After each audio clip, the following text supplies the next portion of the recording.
ಎಲ್ಲರಿಗೂ ನಮಸ್ಕಾರ. ಸಿದ್ಧಿದಾತ್ರಿ ದೇವಿ ಹೆಸರೇ ಹೇಳೋ ಥರ ಸಿದ್ಧಿಗಳನ್ನು ದಯಪಾಲಿಸ್ತಕ್ಕಂಥವಳು ಅಂತ. 8 ಸಿದ್ಧಿಗಳು, ಅಷ್ಟಸಿದ್ಧಿಗಳು: ಅಣಿಮ, ಮಹಿಮ, ಗರಿಮ, ಲಘಿಮ, ಪ್ರಾಪ್ತಿ, ಪ್ರಾಕಾಮ್ಯ, ಈಶತ್ವ, ವಶಿತ್ವ. ಈ ರೀತಿಯ 8 ಸಿದ್ಧಿಗಳನ್ನು ಈಕೆ ನೀಡ್ತಾಳೆ ಅಂತ ನಂಬಲಾಗುತ್ತೆ. ಭಗವಾನ್ ಶಿವ ಸಹ ಈಕೆಯನ್ನೇ ಪ್ರಾರ್ಥಿಸಿ ಈ ಎಲ್ಲ ಸಿದ್ಧಿಗಳನ್ನು ಪಡೆದುಕೊಂಡ ಅಂತ ಹೇಳಲಾಗುತ್ತೆ.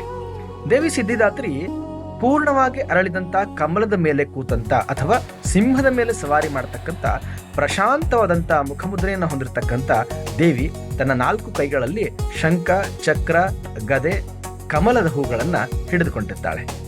ಈ ತಾಯಿಯನ್ನು ಪೂಜಿಸೋದರಿಂದ ಆಧ್ಯಾತ್ಮಿಕ ಜ್ಞಾನದ ಪ್ರಗತಿಯಾಗುತ್ತೆ ಮತ್ತು ಮೋಕ್ಷ ಸಹ ದೊರೆಯುತ್ತದೆ ಅಂತ ನಂಬಲಾಗುತ್ತೆ. ಸಿದ್ಧಿದಾತ್ರಿ ದೇವಿಯನ್ನು ಪೂಜಿಸುತ್ತಾ ಆಧ್ಯಾತ್ಮಿಕ ಪ್ರಗತಿಯನ್ನು ನಾವೆಲ್ಲರೂ ಪಡೆಯಬೇಕು ಅನ್ನೋ ಹಾರೈಕೆಯೊಂದಿಗೆ ಧನ್ಯವಾದಗಳನ್ನ ಅರ್ಪಿಸ್ತೀನಿ. ನಮಸ್ಕಾರ.